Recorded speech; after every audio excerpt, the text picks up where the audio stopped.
Enki was born from an unfertilized egg, hence he was considered a male in Orion and could not inherit the throne, which can only be inherited by a female. In Orion, as we know, the female line is what is most important, while in Sirius it's the male. This, apparently, was not something Lord Enki accepted. He wanted the power that his mother had. He wished to be the king of the universe.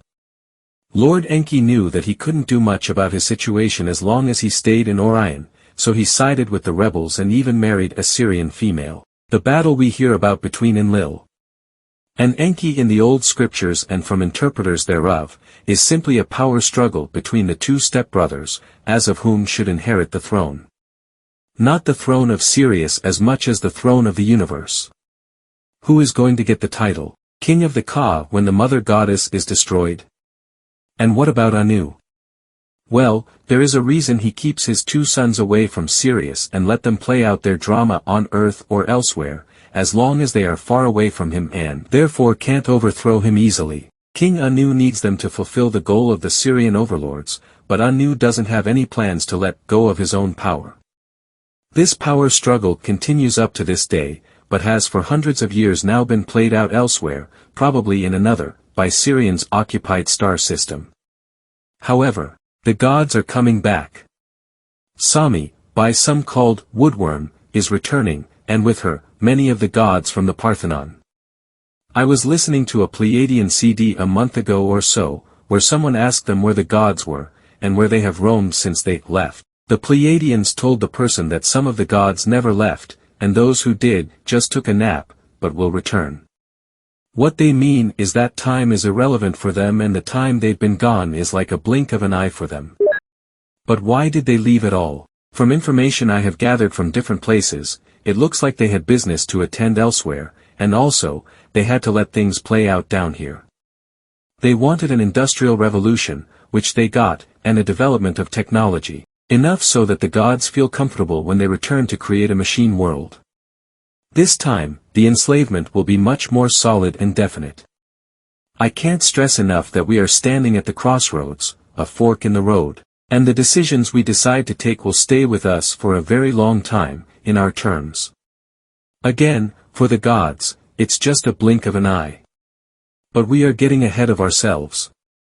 At the point where we left off, the enhanced humans, the selected ones had just left Eden and after had been trained by Enki, the tribes split up and went in different directions, which was exactly what the Aryan master geneticist wanted. Enki had encoded the DNA of the elite, the shamans and their high priests and priestesses, to avoid breeding with the lesser kind, by all means, with the intention to keep the elite bloodlines pure and clean. Enki wanted these bloodlines to be the direct descendants of the gods, to be used for his own purposes, and those of the Syrian overlords. The shamans were put in charge of the tribes, and the high priests and the high priestesses sometimes became the police force, and sometimes the teachers, i.e. the diluted teachings of Enki. Thus, lots of different civilizations were started all over the planet, and many of them were following the religion of the mother goddess, but not for the right purpose. Still, the elite bloodlines were clueless. They truly thought of themselves as more divine and the rest and had the divine right to rule. They, themselves often didn't know what they were being used for, and this is true even today. The global elite behind the scenes truly think they are doing the right thing. Still, much water has run under the bridges since ancient times, and the ruling elite has been taken over by different forces again and again, but from a higher perspective, seen from the eyes of the gods, it doesn't matter. The energy it has created, and still is creating, can be used the way it was intended. So, it's somewhat irrelevant who is in charge of whom. Still, and this is especially true in the beginning, many civilizations were built, and not all of them were evil. Some of them were actually using the power of the Ka for the good of the tribe and the universe. There were civilizations which lasted for a very long time, without being distracted by outside forces and thus could develop by themselves. One of these civilizations were Mu, or Lemuria. Researchers have been trying to date this civilization and many have come to the conclusion that Mu existed from 80,000 BC to around 11,500 BC, which is an impressive 60,850 years. Depending on how we look at it, this time range is probably true from one perspective. These civilizations were not limited to the exact geographic location of the lost continent, they extended to other parts of the world as well, such as the west coast of America, both North, Latin, and South America, and China and Tibet in the west, so the time frame is a little bit misleading. For thousands and thousands of years, these Lemurian tribes lived quite peaceful lives and evolved spiritually to a level mankind probably hasn't seen since then. This may be something we could call the Second Golden Age. However, like with everything, great changes eventually occurred, which became the beginning of the end for the Lemurian civilizations. The change came, to some degree, in form of giants.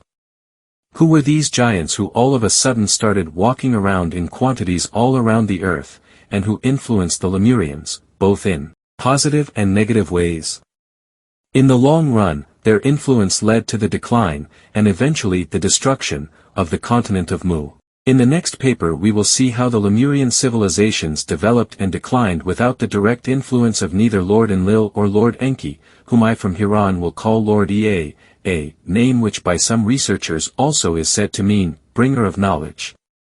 It meant, bringer of some knowledge, or bringer of distorted knowledge.